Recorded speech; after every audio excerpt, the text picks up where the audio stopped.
The text came through like a dagger to my heart. Mom, I'm taking everything. I'm done with you. You'll never see a dime again. My son, the one I raised with everything I had, the one I nurtured, fed, and sacrificed for, had just told me he was cutting me off completely. I couldn't believe it. My own flesh and blood, the person I had invested 2 decades of my life in, had turned on me in a way that was both unimaginable and devastating. In that moment, I felt a wave of betrayal rush through me, cold, suffocating, and relentless. I didn't even have time to process the shock before the questions started flooding in. Why would he do this? What had I done wrong? I had spent 20 years supporting him, building a life for him, and watching him grow into the man he was today. How could he betray me like this, when I needed him most? I stared at the message on my phone, willing it to be some sort of sick joke. But the more I looked, the more the reality set in. This wasn't a joke.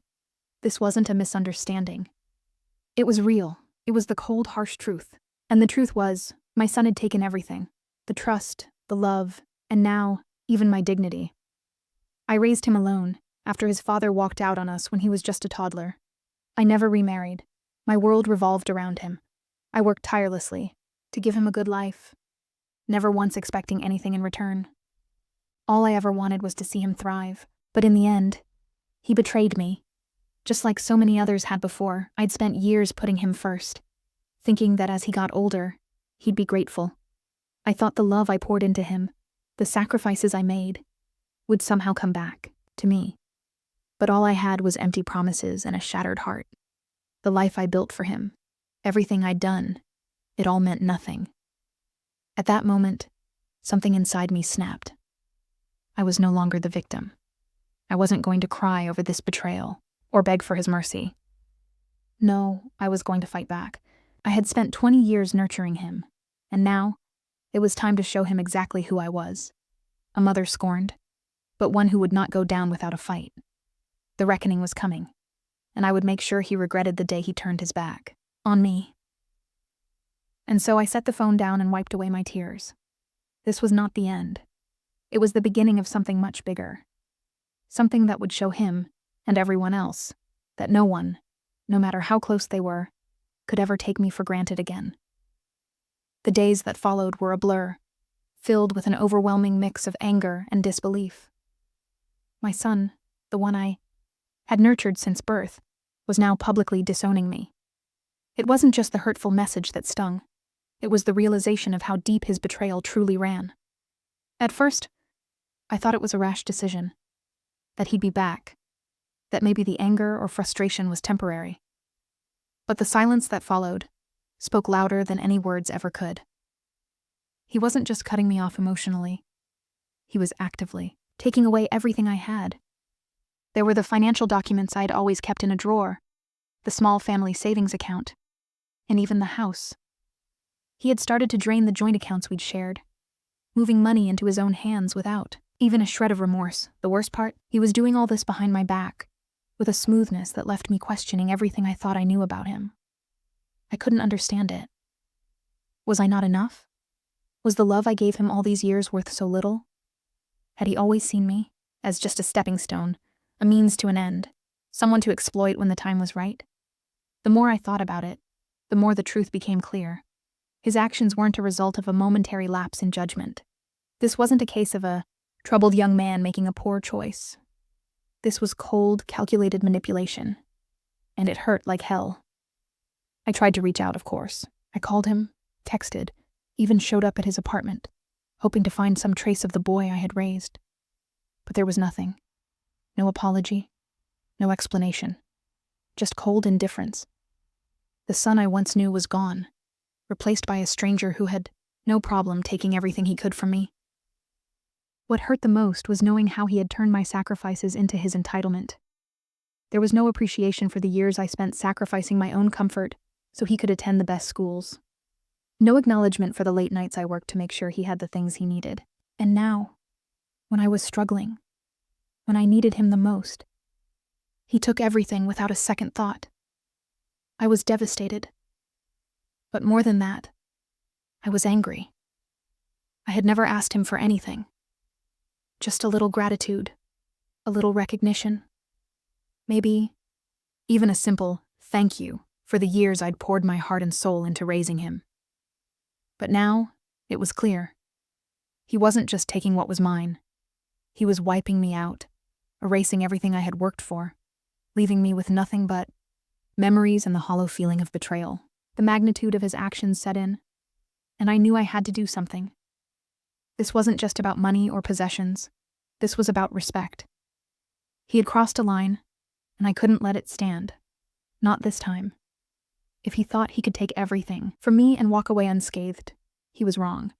I wasn't going to let him destroy everything I had built with a few reckless decisions. I was angry, yes, but more than that, I was determined. I wasn't going to let him ruin me. He thought I was weak, that I'd fold under the pressure, but he was wrong. I had spent 20 years raising a son who had turned into a stranger. Now, I was going to take back control, starting with exposing the truth. I would make him face what he had done, and when I was done, he would regret the day he ever crossed me. This wasn't just about money or the possessions he took. It was about everything I had poured into him over the years. The sacrifices, the sleepless nights, the emotional toll of being a single mother. It was about the promise I made to myself when I held him in my arms as a baby. The promise that I would raise him right, give him the best I could, and protect him from a world that often felt unforgiving. But now, I was faced with the painful truth that my son had become someone I barely recognized. What hurt the most was that it wasn't just my future at risk. I had always been the one to carry the weight of our family, to make sure everything was in order, to take care of the small details while he focused on his future. I sacrificed my own dreams, my own desires, so that he could chase his. And now, in my moment of need, I was left with nothing. But beyond that, I realized that my daughter, his younger sister, the one who looked up to him, was at risk too. She was still young, still forming her views on the world, and I knew she was watching every move he made.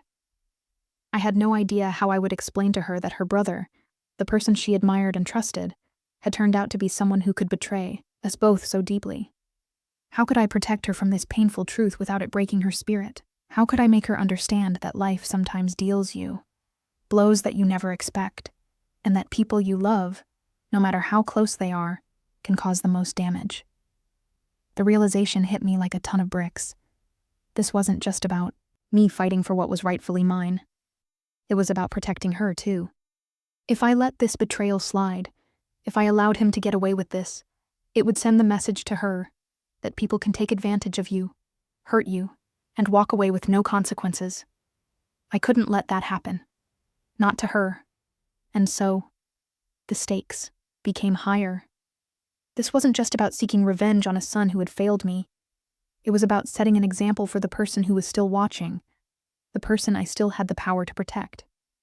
I knew the consequences of my actions would ripple out far beyond just me and my son.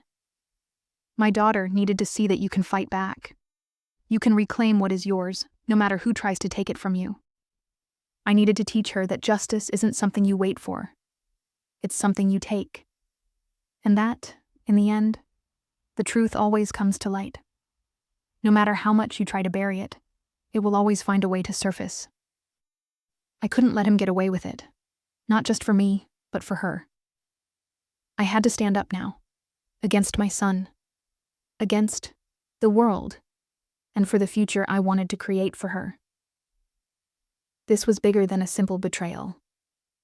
It was about facing the ugly truth that life isn't fair. But that doesn't mean we sit back and let others walk all over us. This was about regaining the respect I deserved. Showing my daughter that no matter how big the betrayal, justice could, and would, be served. I was no longer the victim, the mother pleading for her son to return what he had stolen. No, I was done with that. I wasn't going to cry over his betrayal. I wasn't going to beg for his sympathy.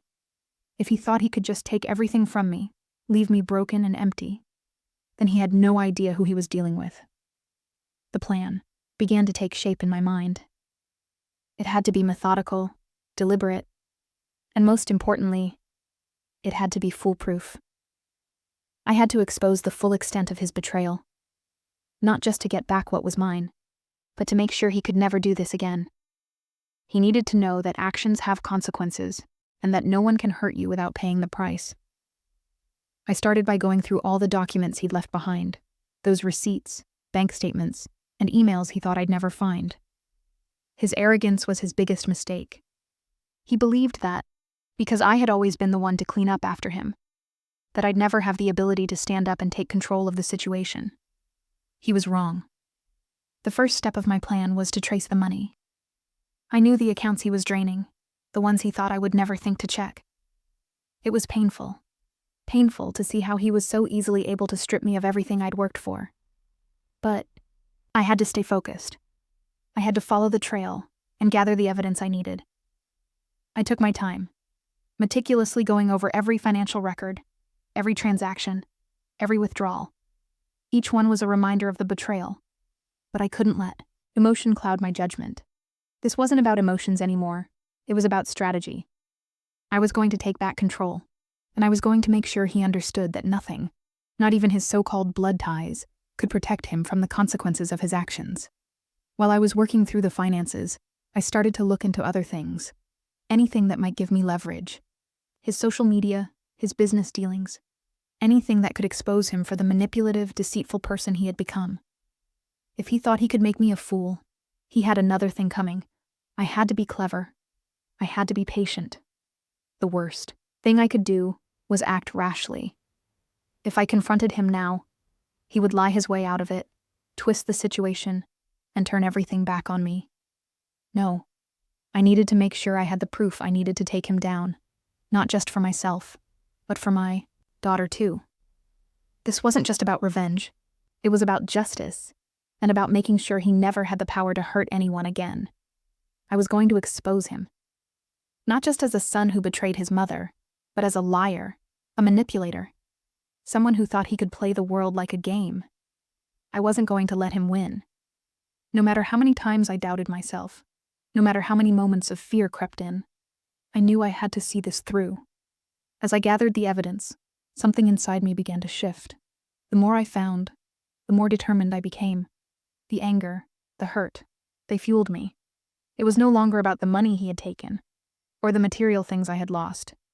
It was about reclaiming my dignity, my sense of justice, and making sure he learned the hard way that no one, not even family, could take advantage of me. I wasn't just going to let him walk away unscathed. This was just the beginning. I was ready for what came next. The more I dug, the clearer it became. My son had underestimated me. He had assumed that because I was his mother, I would always be there to forgive, to sweep things under the rug. But he didn't know the new version of me that had emerged from the ashes of his betrayal. I was no longer the passive, forgiving mother. Now, I was a woman with a purpose. And my purpose was clear: to take back what was mine and ensure he never hurt anyone again. The first step in my plan was to gather concrete evidence. I needed to track down every bit of information I could find on the money he had stolen, the lies he'd spun, and the promises he'd broken. But it wasn't going to be easy. I couldn't just waltz into his apartment and demand answers. He would deny everything, lie through his teeth, and twist the truth to make me seem like the villain. No, I needed hard evidence, something undeniable, that would expose him for who he truly was. I started by going through his financial transactions, focusing on the accounts I knew he had access to. It was painful, knowing that the money he was siphoning from me had come from years of hard work, sleepless nights, and sacrifices I had made for him. I wasn't just looking at bank statements anymore. I was looking for something that could tie him directly to his betrayal, something that would make it impossible for him to deny. Hours passed as I meticulously combed through the records. I tracked every transfer, every withdrawal. Then I found it, an untraceable wire transfer. It wasn't the first time he'd moved money around, but this one was different. He had transferred a large sum to an account in another state, one I didn't even know existed. It was a clean transfer, carefully planned, and it led to a dead end. But that didn't stop me. I wasn't about to let him get away with this. I reached out to an old contact, a private investigator I had hired years ago to follow up on some legal matters. He was good at what he did, and I knew he could help me track down the source of that transfer. The more I thought about it, the more I realized that I wasn't just dealing with a son who'd become greedy. No, I was dealing with someone who had been planning this for a long time. As I waited for the investigator's findings, I turned my focus to his personal life. I knew there had to be more lies, more manipulation. I couldn't just go after the money. I had to make sure his whole facade crumbled. I began digging through his social media profiles, looking for any inconsistencies or clues that would reveal his true character. It wasn't hard to find. He had been bragging about new purchases, vacations, and business deals, all things he claimed he couldn't afford unless he had help. But when I looked closer, I realized what was really happening. He had been lying about his finances for months, and now he was taking everything he could from me to fund his lavish lifestyle. I took screenshots, saved evidence, and built my case piece by piece. I knew that when the time came to confront him, I would have more than enough proof to show exactly what he had done. But even more than that, I needed to make him see the consequences of his actions. I wasn't just going to let him walk away with everything. No, he was going to pay for his betrayal, and he was going to understand that no one, no matter how close they were to you, was above the consequences of their choices. I could feel the weight of the plan settling in. The tension was building, and I knew that I was getting closer to the moment of reckoning. The investigator's report would come soon, and with it, a clear path to expose him. There was no turning back now. He had crossed the line, and I was ready to make him regret it. Every lie, every secret account, every hidden transfer, it was all coming to light. He thought he could outsmart me, but he had no idea who he was up against.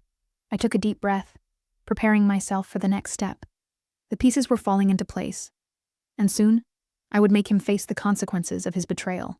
The weeks that followed were filled with tension. As I carefully executed my plan, the investigator came through with the information I needed. The wire transfer had gone to a shell company that my son had set up under a false name. It was all part of his scheme, a way for him to hide the money he'd been stealing from me, so I couldn't track it back to him. But now I had everything. I had the proof, the details, and the leverage I needed. But just as I thought I was ahead, something unexpected happened. My son, clever as he was, started making moves of his own.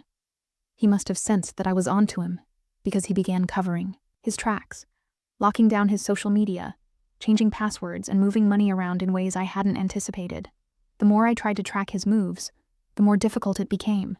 It was as if he had learned every trick in the book, anticipating my every step. At first, I panicked. I had done so much work, gathered so much evidence, and now it seemed like he was slipping away. Was I too late?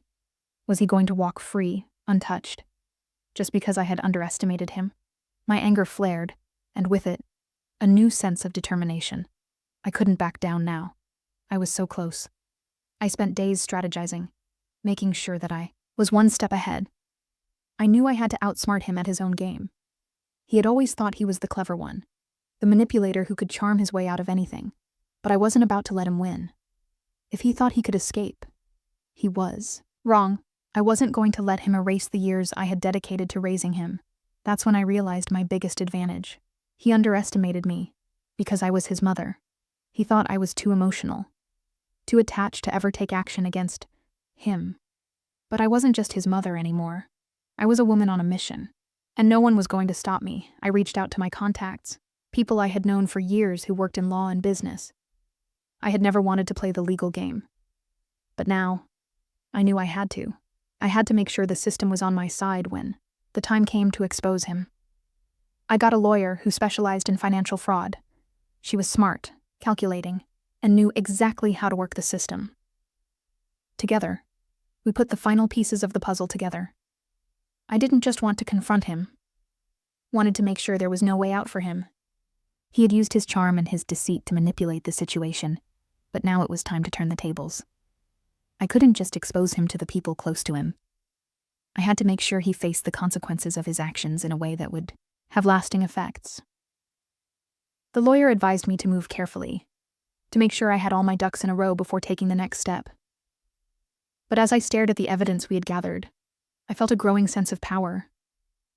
For the first time since his betrayal, I no longer felt like the victim. I wasn't someone who was going to sit back and take it. I was fighting back. I was reclaiming my life. In the days that followed, I executed the plan with precision. I filed the necessary reports, gathered more evidence, and made sure everything was documented. There was no room for error. As much as I wanted to confront him directly, I knew it wasn't time yet. I had to wait until everything was in place. The feeling of control, of finally being able to take action, was empowering. I had spent so long being the one who had to forgive, the one who was expected to let things slide. But not anymore. This time, I was the one calling the shots, and I wasn't going to let him get away with this. It was almost time to bring everything to light. The final confrontation was looming, and with it, the moment I had been preparing for. The tension was unbearable, but I knew that once I exposed him, there would be no going back. He had thought he could take everything from me. Now, I was going to make sure he paid for it. The reckoning was coming, and I would be ready. The day had finally come. My heart pounded as I prepared for the moment I had been planning for weeks. I had the evidence, every financial transaction, every lie he had told, every deceitful action he had taken to rob me of my peace. I had been careful, meticulous, and patient, but now it was time to bring everything to the surface. I texted him, asking him to meet me. The message was simple. We need to talk about everything. No threats, no emotion, just the cold, hard reality that things had gone too far. I could feel the weight of the situation pressing down on me as I sat in my living room, waiting for his response. When he finally agreed to meet, I almost didn't believe it. After everything that had happened, after all the distance and silence between us, he was still willing to sit down with me. Maybe he thought I was still the same mother who would forgive him, the one who wouldn't fight back. Maybe he still thought he had control of the situation. He was wrong. When he arrived at my door, I could see it in his eyes. Confusion, maybe even a touch of guilt, but also that same arrogance that had led him to betray me in the first place. He thought he could walk in, talk his way out of this, and go back to his life unscathed. But this time, I wasn't going to let him. I motioned for him to sit down. He looked uneasy, like he wasn't sure how this conversation was going to unfold. But I could see that he wasn't ready for what was about to happen. I've been going through the records, the accounts, I began, my voice steady, unwavering. I know everything you've done. His face flushed, a brief flicker of panic, crossing his features before he quickly masked it with a feigned indifference. What are you talking about?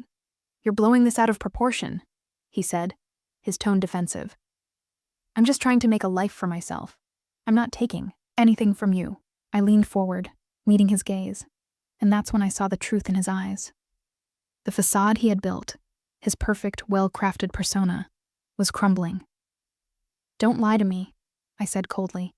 You've been draining the accounts. You've been lying to me. To everyone. I know about the shell companies, the wire transfers, the secret accounts. I've seen it all. For a moment, he was silent, his face paling as the realization hit him. He had underestimated me. He thought I wouldn't figure it out, that I wouldn't have the strength to fight back. But now, he saw the woman I had become, the woman who had fought for her family, who had spent years giving everything for him, and who would not let him destroy her life. I don't know what you're talking about, he said, his voice shaking slightly now. You're making this all up. It's not what you think. I reached for the folder beside me, pulling out the evidence. The bank statements, the transfer records, the pictures of his lavish purchases, all of it. I laid them out on the table, in front of him, each document a punch to his carefully constructed lies. This is what I think, I said. This is the truth, and you're going to pay for it. Not just to me, but to everyone you've manipulated and hurt along the way. You're not walking away from this without consequences. His expression shifted from defiance to desperation. I could see the panic now, the fear creeping into his eyes. The lies were catching up to him, and for the first time, he realized he wasn't in control anymore. The truth had come out, and there was no running from it. I never wanted this, he said, his voice cracking. I never meant to hurt you. I thought I could make things right. But the words were hollow. There was no sincerity in his voice, No genuine remorse for what he had done. He wasn't sorry. He was sorry he'd been caught. "You don't get to hurt people and then act like it's all okay," I replied, my voice firm and unyielding. "You've taken everything I've worked for. You've turned our family into something ugly. But I'm done. I'm not going to let you destroy me, and I'm not going to let you destroy your sister's faith in people." The silence that followed was heavy, suffocating. He knew there was no way out. He had nothing left to say, no excuse, no way to turn this around. I had won. The truth was out, and the consequences were inevitable. "I'm going to make sure you face the consequences," I said, my tone calm but resolute. "Not just for me, but for everyone you've lied to, everyone you've betrayed. This isn't over." With that, I stood up, and without another word, I walked out of the room, leaving him there with the evidence of his actions laid out before him. I had done what I set out to do. He had been exposed. It wasn't about revenge anymore. It was about justice. About ensuring that the person who had caused so much harm could no longer get away with it. The reckoning was complete. And I had taken back control of my life. I had won.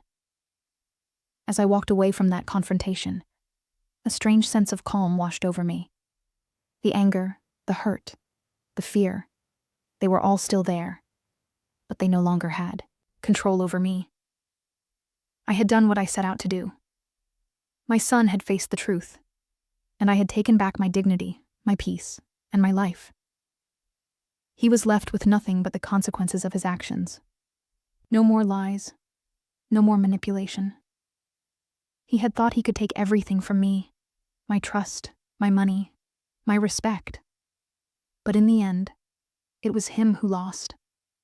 The facade of the man he had built, the life he had carefully crafted by deceiving everyone around him had come crashing down. I knew that the road ahead wouldn't be easy. There would still be fallout. He would have to face the legal consequences of his actions, and that would affect him in ways he couldn't yet understand. But I also knew something deeper, something that gave me peace. I had stood up for myself.